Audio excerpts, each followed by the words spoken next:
Thank you for watching. I'm Shakil 5858. I'm a good man. Following all the world news by American, European, and Canadian channels, African, Asian channels, and all news agencies have reported the same news. Now the headlines. A deadliest terrorist attack in Russia in decades.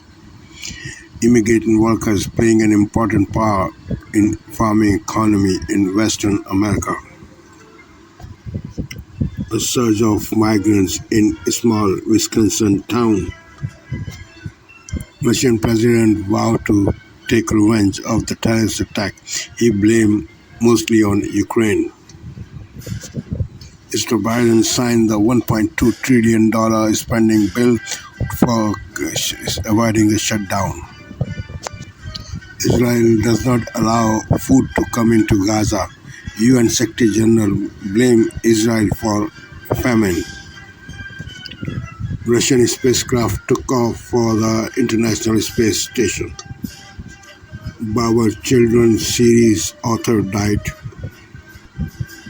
Canada paid tribute to his former Prime Minister. Kate Middleton getting enormous response from the public after disclosing his cancer disease. Now the news in detail. Tonight on PBS News Weekend, terror in Moscow. The deadliest massacre in decades leaves Russia on edge just days after President Vladimir Putin was re-elected.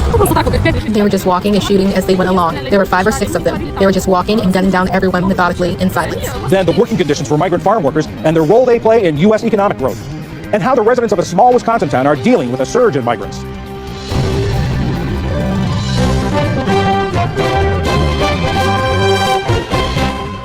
Major funding for PBS News Weekend has been provided by, and with the ongoing support of these individuals and institutions, and friends of the News Hour.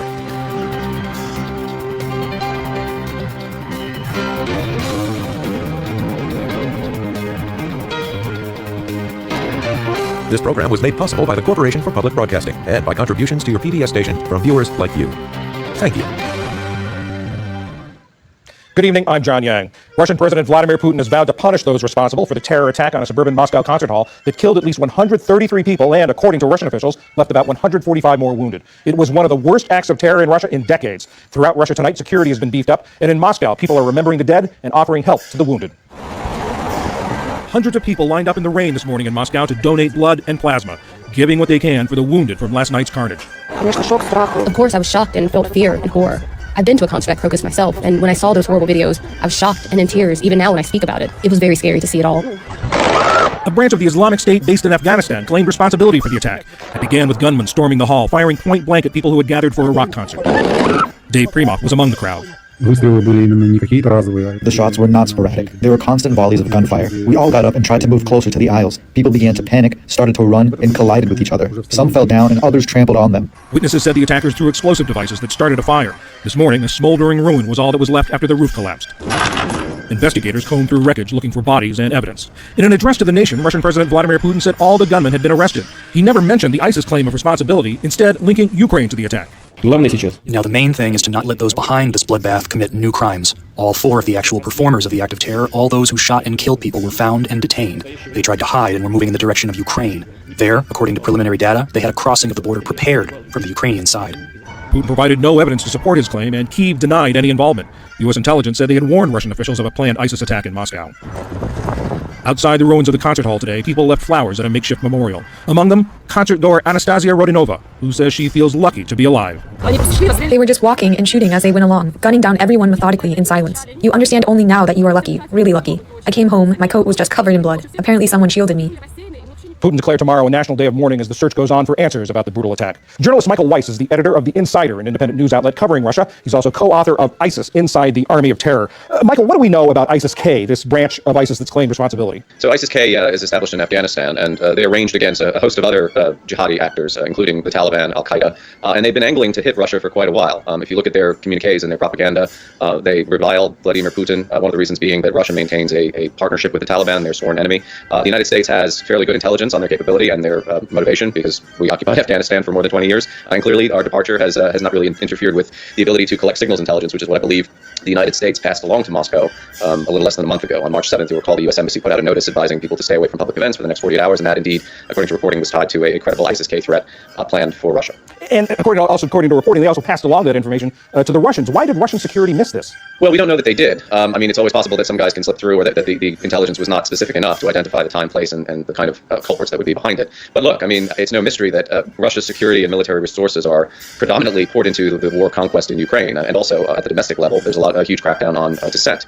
People arrested at Alexei Navalny's funeral a few weeks ago. They're cracking down on any kind of anti-war demonstrations or protests. You know, if you so much as post a news article from the New York Times about Russian casualties in Ukraine, you could be thrown in jail for several years. So what we're seeing emerge in Russia is a kind of neo-totalitarian state. And under those conditions, the idea that, you know, the perfidious Americans are claiming that ISIS-K or some Islamist group is trying to attack Russia, you can imagine the paranoia at the level of the Kremlin, that they probably wouldn't credit that as plausible. They would see it as some kind of psychological operation. And I mean, indeed, President Putin came out today and sort of pointed the finger at Ukraine, even though it is highly implausible that Ukraine had anything to do with this whatsoever. Not only pointed the finger at Ukraine, he didn't mention the ISIS claim of responsibility at all. What do you think is going on with that?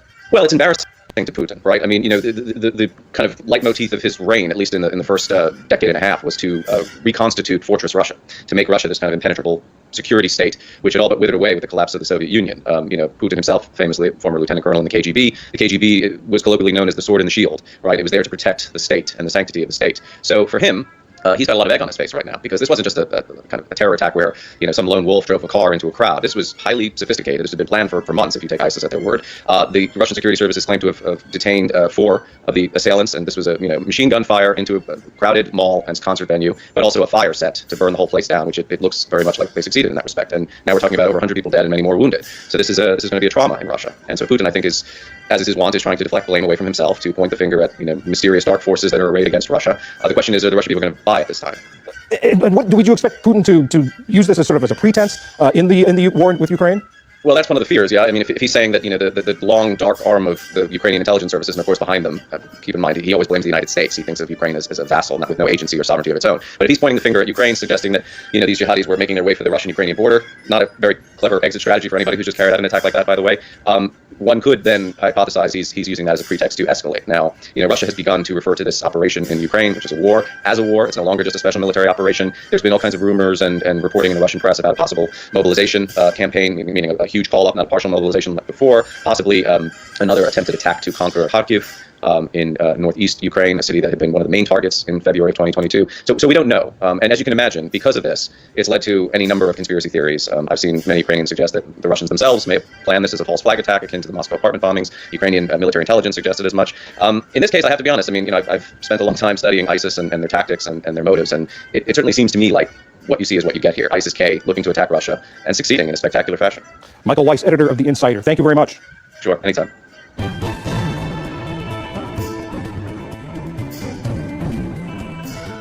President Biden signed a $1.2 trillion spending bill to fund more than half the federal government through the end of the current budget year on September 30th. Final passage came in the Senate at about 2 a.m., averting a partial government shutdown. The measure includes a pay raise for the military and increased border security spending. Not included, aid for either Israel or Ukraine. Lawmakers are expected to take up those 2 items in early April after a 2-week recess.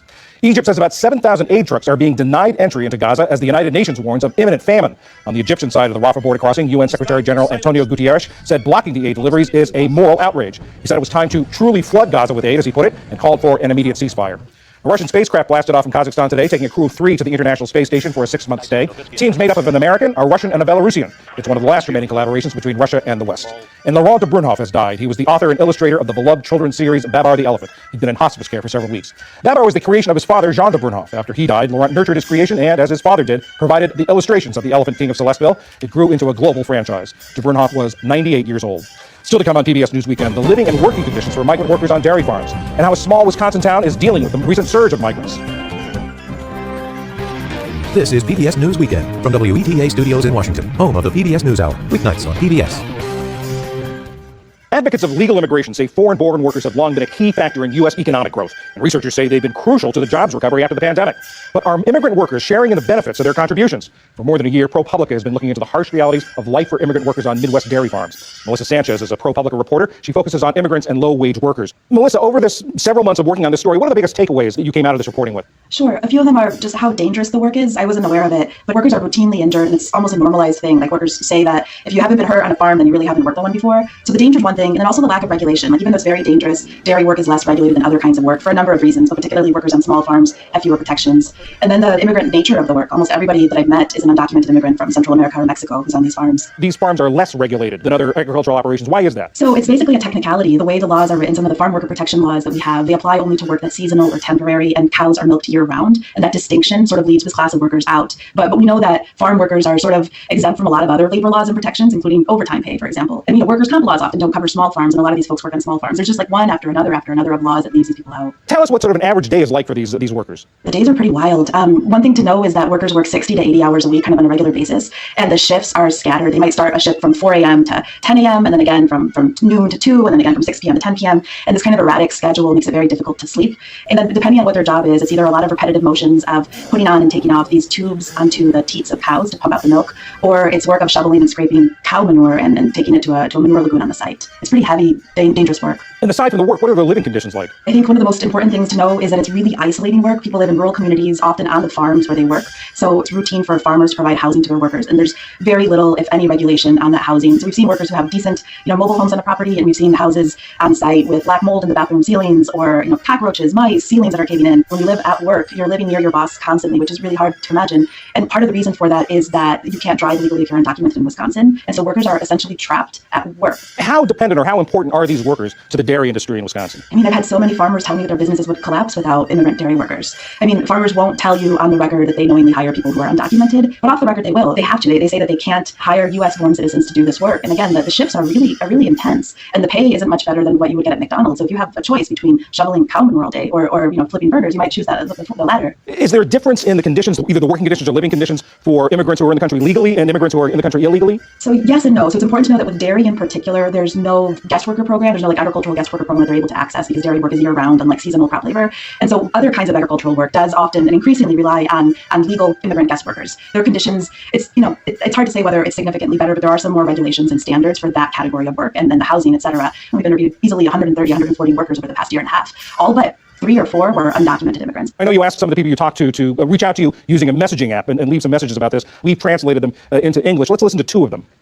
¿Cómo fue mi experiencia trabajando en... How was my experience working as an undocumented migrant in a dairy farm? The truth is it has been one of the most difficult work experiences of my life. It wasn't because of the work itself, but because of the way my boss would address me, with insults and lack of respect. He would do this knowing that as undocumented, we always fear asking for help because of our migrant status. It was very difficult to work for this person. I believe that in all my working years, this has been the most difficult, and I hope that it doesn't happen again, because it really lowers your self-esteem.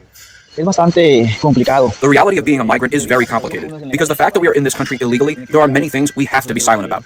I think that the fear all migrants have is to be quiet, even if we for some reason decide to complain that some things are not right. Sometimes it can be about where we live or how bad the pay is, but we're still migrants, and it's best if we're quiet and don't complain. How representative or how typical are these messages to what you heard in your reporting? It's just extremely typical. I mean, a lot of workers feel that they're treated like less than human from their employers, but they can't really do anything about it because of their immigration status. It's really hard for people like that to speak up, to be willing to use their name. They're afraid of getting fired, getting evicted, getting deported, and they're just real and present fears for these folks. Did you ask the farmers or the people who run these farms about these conditions, and what was their response? Yeah, we talked to maybe a dozen or so farmers over the past year and a half, and it's hard. They're in a tight spot financially. They can't control the price of milk, and they don't always know what they're going to make. And a lot of farms, they go into bankruptcy each year. So they're not really required to do a whole lot. There's just not a lot of regulations for them. So a lot of them believe that they're doing the best they can for their workers. But when it comes to things like injuries, we've heard farmers kind of blame workers for their own problems, including their own deaths on the farm. And because there's little oversight, they're just not held accountable. Melissa Sanchez of ProPublica, thanks very much for sharing your reporting with us. Thank you for having me.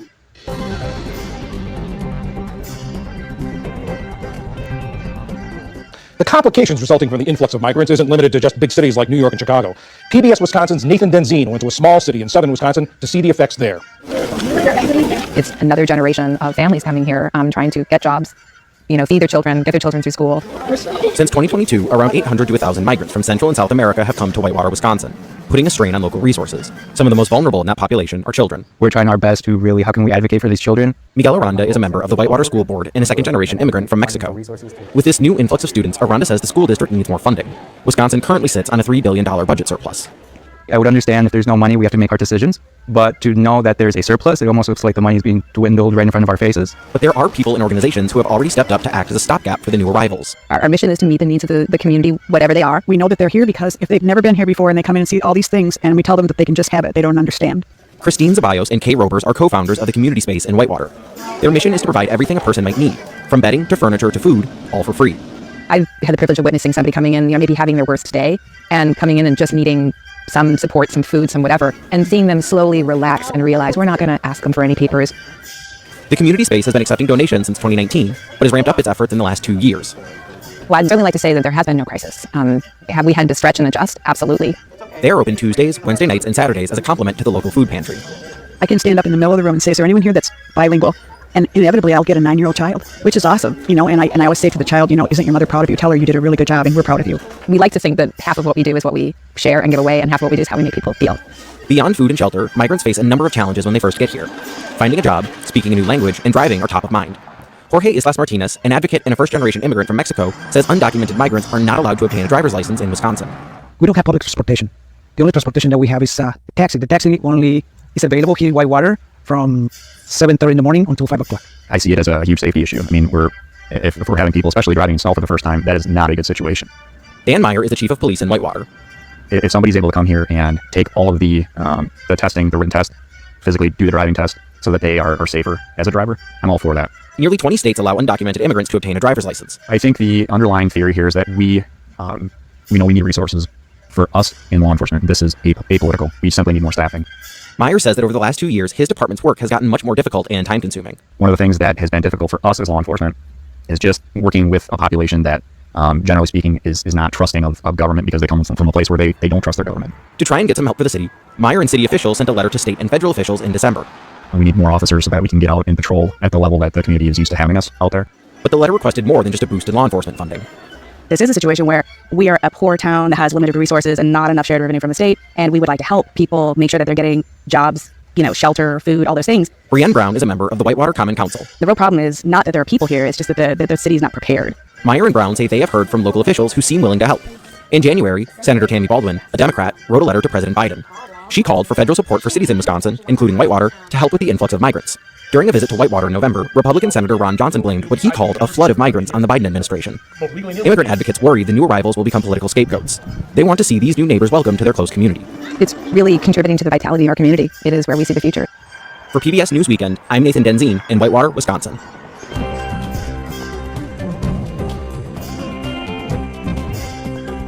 And that is PBS News Weekend for this Saturday. I'm John Yang. For all of my colleagues, thanks for joining us. See you tomorrow. Major funding for PBS News Weekend has been provided by Consumer Cellular. This is Sam. How may I help you? This is a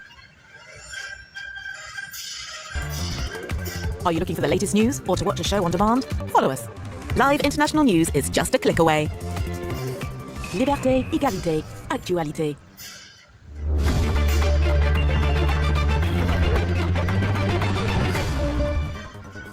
There was no Ukrainian involvement. U.S. national security reiterates that the terror attack at a concert hall near Moscow that killed at least 133 people was carried out by the Islamic State group. Vladimir Putin points the finger at Ukraine and promises retribution.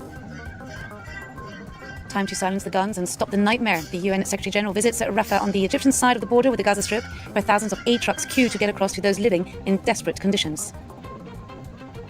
Nigeria's army says it has rescued 17 students kidnapped in the northwest of the country. The group was abducted on March the 9th, 48 hours after the mass kidnapping of around 280 children in the region that prompted a national outcry over insecurity. Hello, welcome back to the France 24 Newsroom. The Islamic State group bears sole responsibility for the deadly attack on the Music City Hall near Moscow. The US says it has evidence that backs the jihadist claims, but the Kremlin maintains that the 4 attackers arrested were fleeing to Ukraine. 133 spectators were killed during the rock concert and more than 140 wounded as the gunmen set the building on fire and went on a shooting spree in the city hall. In a televised address, Vladimir Putin declared Sunday a national day of mourning and promised retribution. Neil McGuinn has more.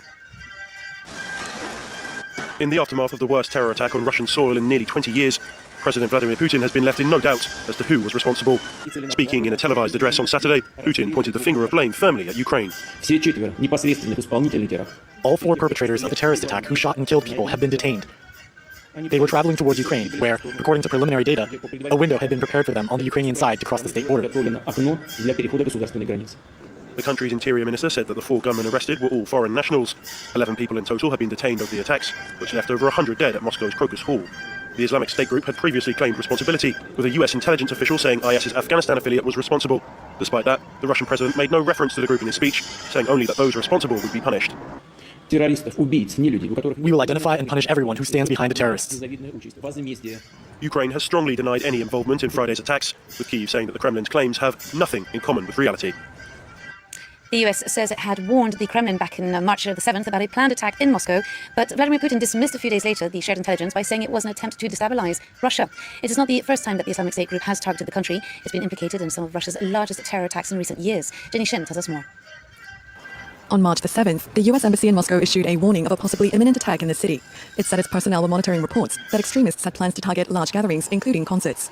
The warning would be dismissed by the Kremlin, with President Vladimir Putin calling it provocative, a propaganda attempt to scare Russians. Let me remind you of the recent, frankly provocative statements by a number of official Western structures about the possibility of terrorist attacks in Russia. All this resembles outright blackmail and an intention to intimidate and destabilize our society. The US media reported that since November, there's been intelligence that ISIS Khorasan, the Islamic State group's affiliate in and around Afghanistan, planned attacks on Russia. This month, the country's authorities have carried out at least 3 operations against Islamic State cells around the country, according to state media. With Russia advancing its footholds in Africa and the Middle East, experts say it comes as no surprise that the country is being targeted. There have been attacks on Russian soil as early as 2016, 2017, 2018, 2019, and just 2 weeks ago an attack against a synagogue in Moscow was foiled. A Russian national who fought in Syria was arrested in Poland. Another Russian national affiliated with the Islamic State group, working in a nuclear facility, was arrested in Turkey. So there are recruits, there's animosity, and a war that goes back several years.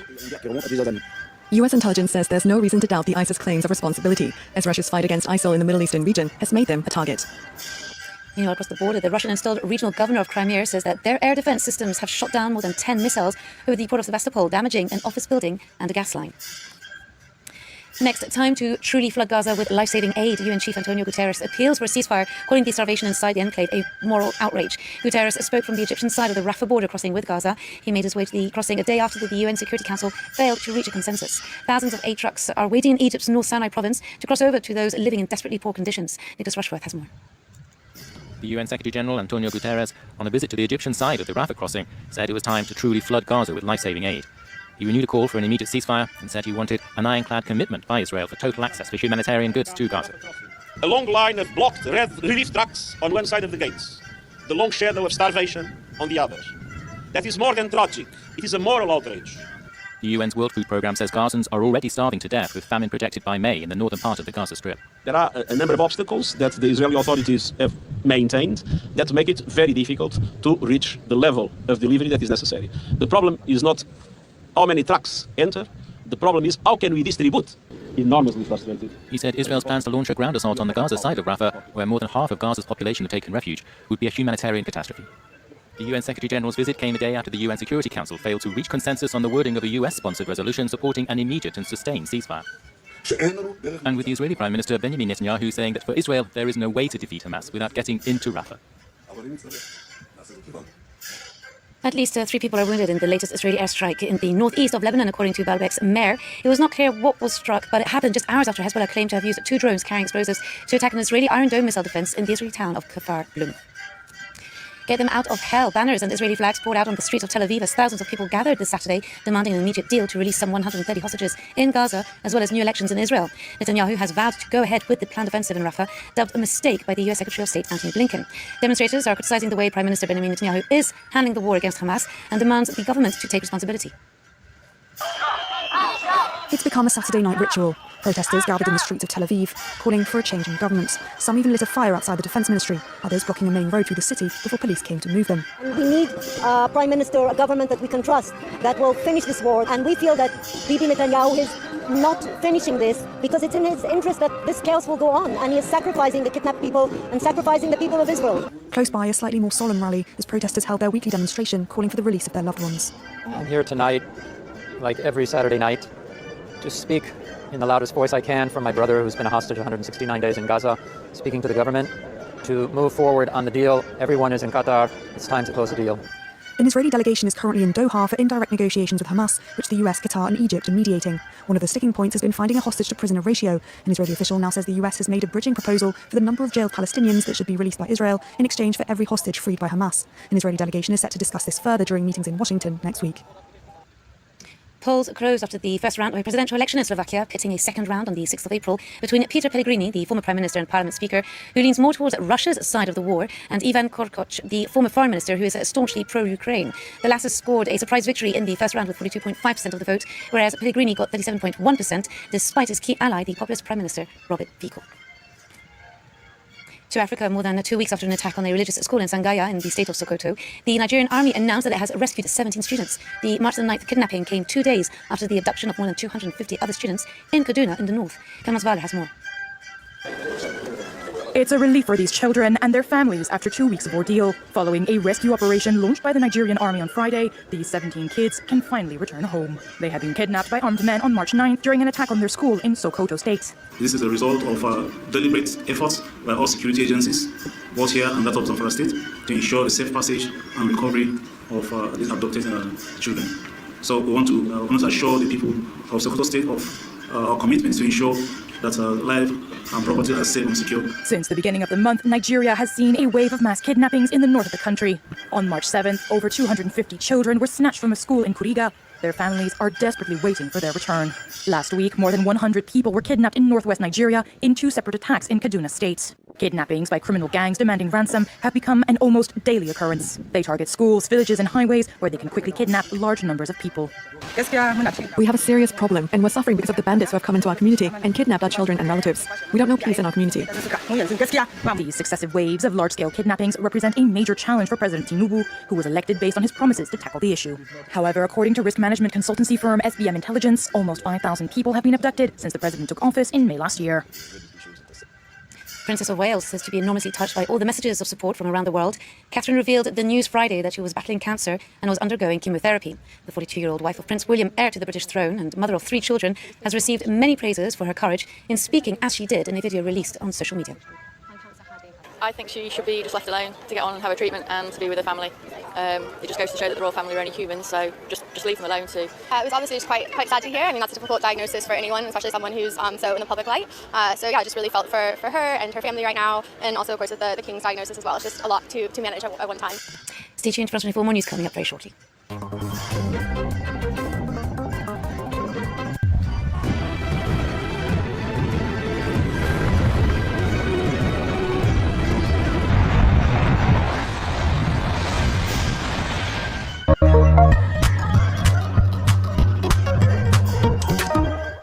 Russian President Vladimir Putin has declared a day of mourning for victims of an attack in Moscow Concert Hall on Friday. More than 140 people were killed by gunmen, according to local media. Выражаю глубокие, искренние соболезнования всем, кто потерял своих родных и близких. Вместе с вами скорбит вся страна, весь наш народ. 24 марта объявляю днем общенационального траура. Putin also said that the people behind the mass shooting will be identified and punished. He said more anti-terrorist measures had been put in place in Moscow and other regions. Since early Saturday morning, Moscow residents queued to donate blood for the injured. The attack was claimed by the Islamic State terror group, yet Russia believes Ukraine has been involved. Kyiv has denied any links to the attack. Kate Middleton has announced that she has cancer in an emotional message to the public. In the video posted on social media, the Princess of Wales said the news had come as a major shock to both her and the royal family. In January, I underwent major abdominal surgery in London, and at the time, it was thought that my condition was non-cancerous. The surgery was successful. However, tests after the operation found cancer had been present. My medical team therefore advised that I should undergo a course of preventative chemotherapy, and I'm now in the early stages of that treatment. The announcement follows weeks of speculation about her whereabouts after she disappeared from public life. The Princess of Wales has asked for privacy for her and her family as she undergoes treatment. In an interview with Euronews, the president of Cyprus, Nikos Christodoulides, said that the maritime corridor between Gaza and Cyprus could be a model on how to distribute aid in the humanitarian crisis. Almost 200 tons of food aid has left for Gaza via Cyprus, launching the new maritime route. Είναι η πρώτη φορά μετά από 17 χρόνια που έρχεται ο ναυτικός αποκλεισμός της Γάζας από πλευράς του Ισραήλ μόνο για πλοία που φεύγουν από την Κύπρο. Χαίρομαι που οι συνάδελφοί μου στο Ευρωπαϊκό Συμβούλιο αναγνώρισαν τον ρόλο της Κυπριακής Δημοκρατίας και τη σημασία του ανθρωπιστικού διαδρόμου. Μπορεί να παίξει ρόλο στην ανοικοδόμηση, για παράδειγμα, της Γάζας. Η αμάθεια αποτελεί ένα πρότυπο, ένα παράδειγμα το οποίο μπορεί να εφαρμοστεί σε πολλές των περιπτώσεων σε κρίσεις που έχουμε στην περιοχή. The aid was mostly collected by charity World Central Kitchen, funded by the UAE. France has launched a massive police operation to drive drug dealers and users out of Marseille. Between 700 and 1,000 police and customs officers were deployed every day. In Marseille's northern neighborhoods, many young people live of drug trafficking. Residents suffer daily violence. c'est une bouffée d'oxygène pour les habitants des quartiers, de voir qu'effectivement il y a des opérations qui sont menées pour endiguer le phénomène du narcobanditisme. Après, on nous apporte une solution sur 3 semaines, est-ce que ça sera suffisant? On n'est pas certain. Drug gangs from Marseille are now looking for new markets amid the police crackdown. Moi, je parle de marseillisation des trafics de tubes dans toute la France et même en Europe, puisque la Belgique est aussi touchée par ça. Effectivement, il y a un système marseillais, donc cette marseillisation a été recopiée. Ou alors, parfois, c'est des Marseillais eux-mêmes qui vont essayer de prendre des réseaux. 49 people were killed in Marseille last year amid the increase of drug trafficking and violence. Belgium has made voting compulsory for 16 and 17-year-olds ahead of the European elections on the 19th of June. Voting is already mandatory in Belgium for adults aged 18 and over, and failure to do so can risk a fine. The Constitutional Court ruled that 16 and 17-year-olds should be subject to compulsory voting laws, having previously been exempt. Some criticise that the move was made only 10 days before the deadline to register to vote.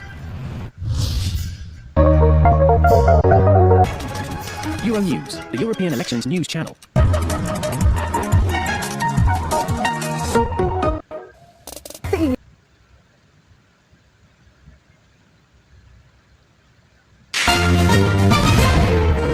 I'll be here tonight, saying farewell to Canada's 18th Prime Minister, the poignant tributes, the fond memories at the state funeral for Brian Mulroney. His humanity defined him, which is why he transcended politics. Plus, a massacre in Moscow, the aftermath of Russia's deadliest terrorist attack in decades. Did the Kremlin ignore warnings? And outpouring of support after the revelation from Princess Kate about her cancer diagnosis. Global National with Donna Friesen, reporting tonight from Montreal. State funerals are grand affairs, and this one, inside Montreal's stunning Notre Dame Basilica, had it all. Politicians, dignitaries, celebrities, and former Prime Minister Brian Mulroney's family. His only daughter, Caroline, was the first to speak. Spending time with him was a joy. We would sit in his den and talk for hours. We are heartbroken by our loss. We adored him. I miss you, Daddy. One of his first lessons would be that winning is important, and it's okay to enjoy it. However, winning for winning's sake cannot be the only end game.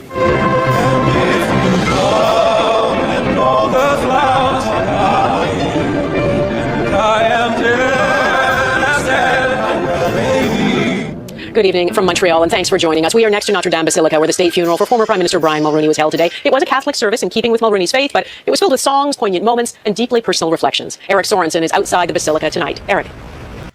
Donna, it was somber and sad, but also a day to celebrate the life of Brian Mulroney. On a snowy day and escorted by Mounties, a magnificent and very Canadian farewell to Brian Mulroney, Canada's 18th Prime Minister. 1,600 invited guests, old political friends and foes, from the corporate world and small-town Baie-Comeau, the famous and not famous, together to remember a remarkable leader, husband, and father. He was a truly great father. Daughter Caroline said the kids knew he was an important public figure, but what mattered most to her father, to her brothers, and to Mila, married to Brian for 51 years, was the bedrock importance of family. There was never a day, not one, when my brothers and I did not speak with our father. Sweetie, it's your old daddy calling, he would say.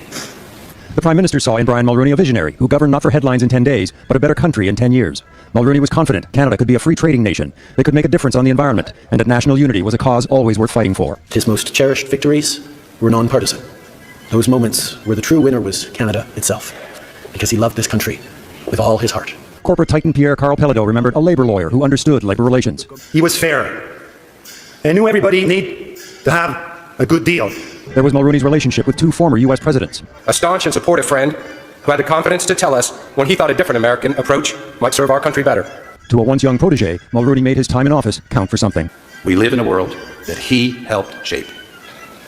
We live in the country that he helped build. In a poignant, emotional ceremony, it was the non-politician who liked what he saw today. I'm so proud to be Canadian today, to see past prime ministers here, the current prime minister. That's what our country is all about, coming together, being friendly, helping other people, and paying respects. Such an occasion ultimately comes back to family, music and singing, a big part of Mulroney's life. His granddaughter, Elizabeth Theodora Lapham, had to compose herself, then sang superbly. When Irish eyes are smiling. And with Irish eyes are smiling, the congregation was joined on tape by Brian Mulroney himself. When Irish hearts are happy, all the world seems bright and gay. It was such a poignant moment, and as Wayne Gretzky said, it was a day for Canadians to pay respect, but also a day for Canadians to be proud. Donna? All right, Eric Sorensen, thanks. Prime Minister Justin Trudeau said the last time he spoke inside this basilica was when he delivered a eulogy at his own father's funeral, Pierre Elliott Trudeau, 24 years ago. Today he was there to speak about a man who was not a political ally, but who he respected and sought advice from. He was incredibly generous with everyone. In fact, while we were reminiscing this past week, my mum shared with me that he had reached out to her occasionally over the decades to have friendly, heartfelt conversations. I had had no idea, but I was not surprised. because this authenticity in his many conversations with me and in his advice to me is something I always deeply valued. Trudeau was one of several former prime ministers at the funeral, including Joe Clark, Stephen Harper, and Jean Chrétien, along with many other current and former politicians. Our Ottawa bureau chief, Mercedes Stevenson, was able to speak to some of them. Mercedes, what did you hear? Donna, really about Brian Mulroney's legacy of bipartisanship and doing the right thing for the country. Of course, as a politician, he always wanted to win. He wanted his party to win, but he could see the greater interests at stake, which Prime Minister Justin Trudeau reflected on. Take a listen. He had a huge impact 40 years ago. He had a huge impact 4 years ago as he helped Canada and me negotiate through a very challenging time with our free trade deal with the United States. We will remember him and his example of leadership a long time. And Donna, that outreach often came over the phone, as his good friend Frank McKenna told us. What I remember about him is that he accomplished things large and small. The small acts of kindness. Somebody once said that the phone for him was a Stradivarius, and he sure used it like that. And Donna, while Brian Mulroney would reach across partisan lines on political issues, he also had a sense of empathy, something that Foreign Affairs Minister Melanie Joly recalled fondly. With myself, when I had a much more difficult part of politics at one point, during the Netflix issue, at the time he called me, and he was the only one calling me, because he knew when somebody's vulnerable, that's when we need the most help. So Donna, really in these times of perhaps hot takes and political clicks, a reminder to look at the humanity in politics. All right, Mercedes Stevenson, thank you.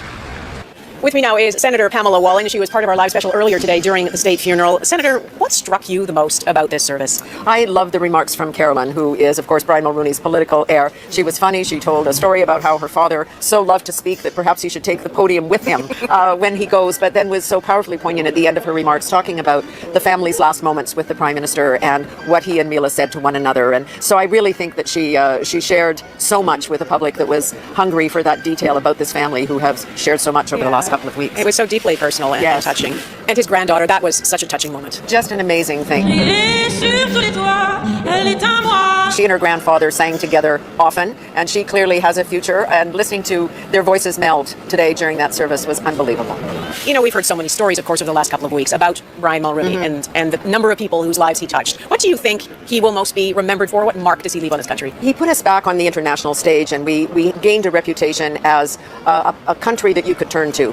He worked with Thatcher and Reagan to change their minds on apartheid, that kind of thing. But really the profound thing he did is he changed the future course of our country with his vision about free trade. It cost him everything politically, but he understood that we needed that if we were going to have economic clout and be an economic player. And when I think about the things that have happened in the world since, including 9/11, without that agreement in place, it would have hurt us immeasurably. So he has given us a future, and for that he's a founding father of a new Canada. All right, Pamela Wallin, thank you. My pleasure, Donna. Russia's deadliest terrorist attack in more than 20 years. Coming up, how the Kremlin is trying to link it to the war in Ukraine without evidence. The state funeral for Brian Mulroney was held here in Montreal today. We're back in a moment.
Welcome back to Montreal. This is Notre Dame Basilica, where politicians, friends, and family bade farewell to a former prime minister. We'll have more on that in a moment, but first, the rest of the day's news. In Russia, authorities have arrested 4 gunmen they suspect were responsible for the attack on a concert venue in a suburb of Moscow. More bodies have been found in the rubble. The death toll is now risen to 133. The so-called Islamic State has claimed responsibility, but provided no proof to back that claim.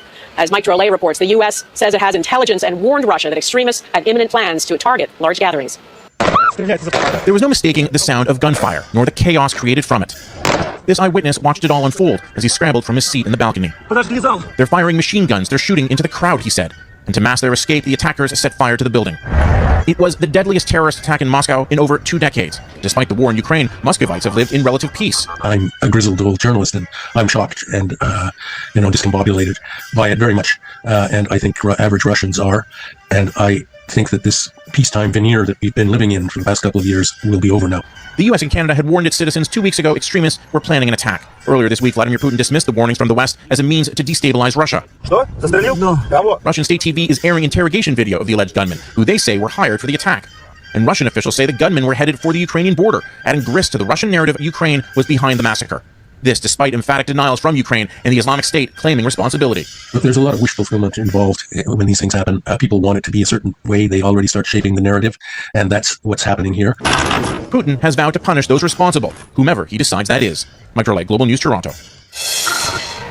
Kindness for Kate ahead the change in public response after the princess revealed she has cancer. Canadians want to be informed. That's why more Canadians than ever are turning to Global News at globalnews.ca, one of the most visited news sites in Canada, on YouTube, where Global News is the #1 news source in the country, with the Global TV app, or streaming Global News 24/7 on a smart TV. For the most extensive news coverage available on all platforms, Canada's trusted source for news, Global News. From Buckingham Palace to St Andrews, the Scottish city where Kate and William met, and around the world, people are rallying behind the Princess of Wales. After weeks of rumors and theories, Kate put an end to the speculation about why she hadn't been seen in public by releasing a video saying she's been treated for cancer. There's been a flood of sympathetic reactions since from the British tabloid press and some celebrities who had stoked the conspiracy theories about where Kate was. Redmond Shannon reports on a reaction to her deeply personal news. A shift in the mood in Windsor, a town literally built around royalty. Really upset. Yeah, I was a bit surprised. I think there's a lot of conspiracies and rumours and whatnot, which is horrible. I think now it's come out, she's been forced to say it, which maybe she shouldn't have had to be. The test after the operation found cancer had been present. It was from inside the grounds of Windsor Castle that the Princess of Wales recorded her message revealing she is getting preventative cancer treatment. The video halting the weeks and waves of wild speculation, fueled somewhat by that altered Mother's Day picture. In his statement, British Prime Minister Rishi Sunak said he thought the Princess had been unfairly treated in certain sections of the media and social media. I noticed that some people have been deleting old posts which were, mocking or, taking offence at what was happening. Royal expert Patricia Treble wonders for how long the respite will be. For now, she says, the news is a reminder that however privileged the royals are, they are just a family. Does it humanise the royal family? Absolutely. But I think it also is a lesson learned for a lot of people that in this era of instant snap judgment, snap decisions, sometimes you have to wait a little bit to get the full story.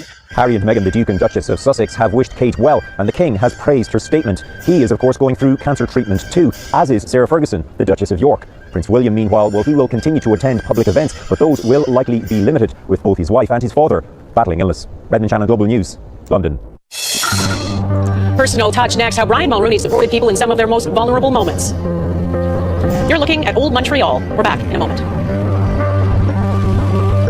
I'm Donna Friesen in Amman, Jordan. The other sign of mounting tension here came today in Baghdad, touching off the most fierce fighting here in months. President Putin has said the hostage taking was planned abroad, sleeping on the floor with little to eat and little hope. It is a fragile truce, and no one's certain it will hold. But right now, many Westerners just think it's far too risky to come here. Donna Friesen in Iraq, Moscow, Pakistan. I'm Donna Friesen, ahead tonight on Global National. There was a private part of Brian Mulroney's life that he was remarkably frank about. After he lost the leadership race to Joe Clark in 1976, he developed what he calls a serious drinking problem. He wrote about it in his memoirs. He said, I suffered from a weakness, an illness, and a combination of time and willpower made me better. Not cured, just better. It also made me extremely sensitive, he wrote, to people with similar problems. Mulroney quit drinking in 1980 and said it made him sensitive to others who were struggling, and over the years, he quietly reached out to people who he learned were recovering alcoholics. One of them is Liberal MP and Labour Minister Seamus O'Regan, who was at the funeral today. I spoke with him earlier. I'd gotten to know Ben, having started in television with him, and meeting his family and meeting him on several occasions. And so when I had to go to rehab just at the beginning of my time in politics, I was extremely vulnerable. I didn't know what to think. Yeah. And it was a very difficult time. Difficult time, and it became public. Yeah. And this was a problem with alcohol. That's right. Yeah. That's right, some 8 years ago. Yeah. And the phone rings. I picked it up, no caller ID, but I picked it up. Seamus, it's Brian. And when you have a voice like Brian Mulroney, I don't know why he even feels the need to introduce himself. I knew exactly who it was. But he said to me, I was 43 and about your age when I gave up drinking. And I've never regretted it. He said, I can tell you, the only mistake I made was I gave up smoking at the same time. And there's not a day that goes by that I don't miss a cigarette. And I laughed so hard I almost dropped the phone. I never forgot that. I thanked him on numerous occasions in writing and in person to tell him how much that meant. And he knew how much that meant. Because I think others had been there for him. And because he had gone through the same thing, right? Yes. He quit drinking because he knew it was creating a problem in his life, and he was open about it as well. He wrote about it in his memoirs. Indeed. And he understood it was something that got in the way not only of what he wanted to do with his life, but it was hurting the ones around him that he loved. Yeah. And that's the kind of thing that a political leader does not need to do, right? For one thing, doesn't need to admit it. Certainly doesn't need to reach out to others then who are also struggling. He understood the humanity of politics. He understood that your vulnerability sometimes is a strength. It makes you more empathetic. Yeah. And I think his family demonstrated that too. Not only with empathy, but with strength and grace and poise. You're a liberal, he's a conservative, but those partisan things, I think this funeral really showed don't have to mean as much as we sometimes think they do, especially in modern politics. I think it was mentioned in there that there is a distinct difference between being an opponent and being an enemy, or looking upon someone as an opponent as opposed to an enemy. And that's how Brian, I think, saw things. He was partisan. Let's be frank. And he knew what side. As he always said, you dance with the one that brung you. Yeah. One of my favorite lines from him. But he is to be admired for knowing when to reach across. Friendship to him came first and foremost, and he found friends across every aisle. Yeah. And reached out to them. Indeed, he did, and I will never forget it. And what many in that cathedral today in that basilica can say, change lives, change mine. Seamus, thank you. Thanks. And that is Global National for this Saturday. I'm Donna Friesen, always one to strike up a tune. A fitting tribute today as Brian Mulroney sang himself out of his own state funeral. We'll meet again. Don't